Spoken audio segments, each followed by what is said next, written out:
Tungsten சுரங்க விவகாரத்தில் tender விட்ட மத்திய அரசை கண்டிக்காமல் எடப்பாடி பழனிசாமி திமுக அரசு மீது குற்றம் சாட்டுவதாக முதலமைச்சர் கூறியிருந்தார். இதற்கு தவறுகளை மறைப்பதற்காக முதலமைச்சர் மு.க.ஸ்டாலின் தன்னை விமர்சிப்பதாக எதிர்க்கட்சித் தலைவர் எடப்பாடி பழனிசாமி குற்றம் சாட்டியுள்ளார். இருவரின் கருத்துக்களையும் தற்போது பார்க்கலாம்.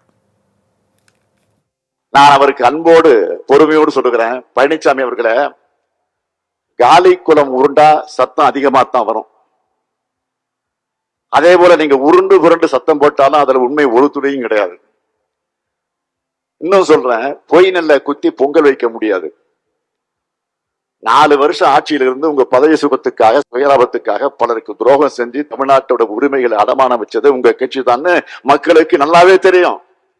இந்த டங்ஸ்டன் சுரங்கம் ரத்து செய்கின்ற தனி தீர்மானம் வந்த பொழுது அதில் இந்த அரசனுடைய கவனத்திற்கு தெளிவாக நான் எடுத்துரைத்தேன். ஆனால் முதலமைச்சரும் மற்ற அமைச்சர்களும் அதற்கு முறையான பதில் அளிக்க முடியாமல் ஏதேதோ சொல்லி மழுப்பி அவர் செய்த தவறை மறைத்திருக்கின்றார். நேற்றைக்கு முன்தினம் நடைபெற்ற அந்த அரசு நிகழ்ச்சியிலும் அவருடைய தவறுகளை மறைக்கின்ற விதமாகத்தான் என்னை பற்றி விமர்சனம் செய்திருக்கின்றார்.